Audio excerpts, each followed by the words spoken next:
چین کی تیز معاشی ترقی اور اس کے بڑھتے ہوئے اثر و رسوخ کو امریکہ نے اپنے لیے ایک مسئلہ بنا لیا ہے۔ گزشتہ برسوں میں خدشات کو تقویت ملی ہے کہ امریکہ اور چین تیزی سے دوسری سرد جنگ کی طرف بڑھ رہے ہیں۔ سابق امریکی صدر ٹرمپ چین پر تنقید کرتے رہے، ٹیرف بڑھانے سے لے کر چینی سفارتکاروں کی نقل و حرکت محدود کرنے کے اقدامات کرتے رہے، مگر امریکی اتحادیوں کو ساتھ لے کر چلنے میں ناکام ہوئے۔ زیادہ تر امریکی اتحادی امریکہ سے اس دور میں ناراض ہوئے، مگر اب امریکہ میں بائیڈن انتظامیہ نے آتے ہی واضح کر دیا ہے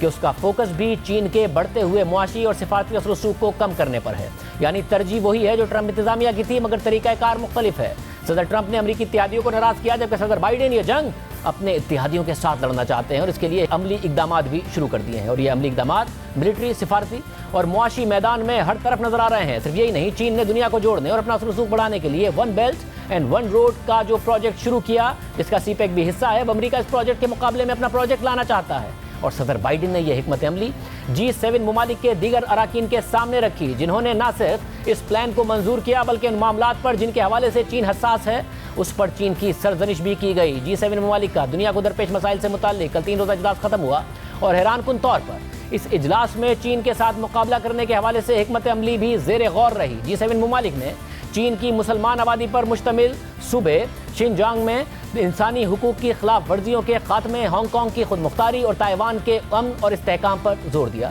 کورونا کی وبا کیسے پھیلی، اس حوالے سے چین کے اندر ایک سائنسی تحقیق کا مطالبہ کیا، یعنی وہ تمام معاملات جو چین کے لیے سب سے زیادہ حساس ہیں، اور چین کے one belt and one road کے مقابلے میں G7 ممالک نے بلڈ بیک بیٹر ورلڈ کے پروجیکٹ کا اعلان کیا، اس کو آگے بڑھانے پر مشاورت کی ہے۔ اور وائٹ ہاؤس نے اس حوالے سے بیان جاری کرتے ہوئے کہا کہ امریکی صدر اور G7 ممالک کے دیگر لیڈران کو امید ہے کہ بلڈ بیک بیٹر ورلڈ کی ابتدا ایک شفاف انفراسٹرکچر پارٹنرشپ فراہم کرے گی اور ترقی پذیر ممالک کو جو 2035 تک $40 ٹریلین کی ضرورت ہے اسے کم کرنے کے لیے بھی کارآمد ثابت ہوگی۔ بائیڈن انتظامیہ کے ایک سینئر عہدیدار کا کہنا ہے کہ چین کے گلوبل انفراسٹرکچر کے مقابلے میں یہ پلان شفاف اور پائیدار ہوگا، یعنی امریکہ دنیا کے 6 امیر ترین ممالک کے ساتھ مل کر چین کے بڑھتے اثر و رسوخ کو کم کرنے کی کوشش کر رہا ہے، متبادل پروجیکٹس کا آغاز کر رہا ہے جس میں امریکہ، برطانیہ، فرانس، جرمنی، اٹلی، جاپان اور کینیڈا پارٹنر ہوں گے، اور اس معاملے میں پرائیویٹ سیکٹر کو بھی شامل کیا جائے گا۔ G7 نے لندن میں ہونے والے اجلاس میں چین کے معاملات پر جو باتیں کی ہیں اس پر چین کا بھی سخت رد عمل سامنے آیا ہے۔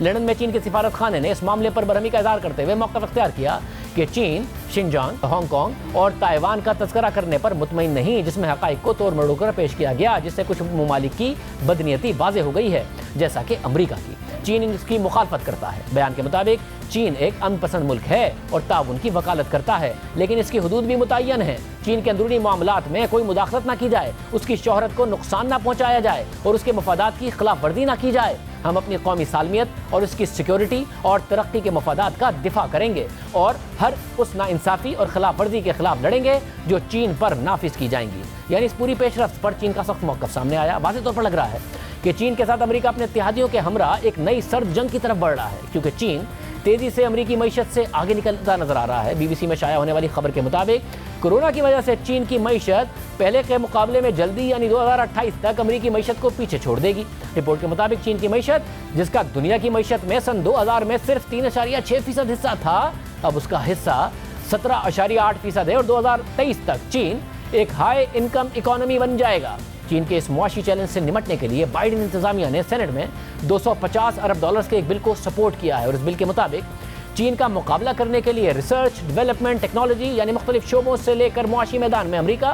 $250 ارب خرچ کرے گا، مگر امریکہ جتنی تیزی کے ساتھ کوشش کر رہا ہے کہ ملٹری، سفارتی اور معاشی معاملے پر چین کا مقابلہ کرے، وہ اتنا آسان نہیں ہوگا، کیونکہ گزشتہ 30 برس میں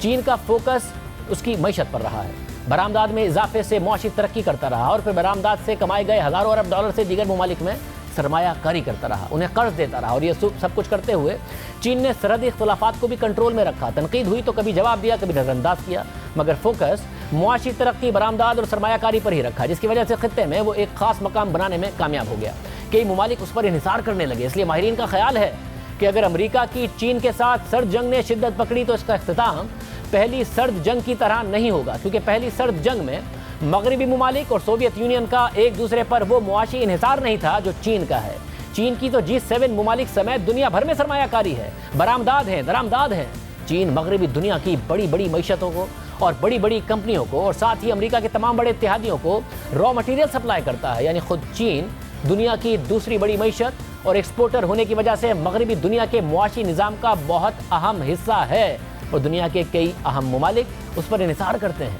اور سوویت یونین کے برعکس چین کی معاشی بدحالی پوری دنیا اور خود امریکی معیشت کو بری طرح متاثر کرے گی۔ چین پر دنیا کے اس معاشی انحصار کی وجہ سے دنیا کے کئی ممالک کے لیے پہلی سرد جنگ کی طرح نیوٹرل یا غیر جانبدار رہنا ممکن نہیں ہو سکے گا، یعنی دوسری سرد جنگ نے شدت پکڑی تو نتیجہ معاشی تباہی اور براہ راست جنگ کی صورت میں ہی نکلے گا۔ اس کی سب سے بڑی مثال یہ ہے کہ G7 ممالک کا سب سے اہم ملک جرمنی، جو یورپ کی سب سے بڑی معیشت ہے، چین نے وہاں سے 2019 میں 96 ارب یوروز کی درآمدات کی، جو کہ پورے یورپ میں جرمنی کی برآمدات کا تقریباً آدھا ہے، جس سے اندازہ لگایا جا سکتا ہے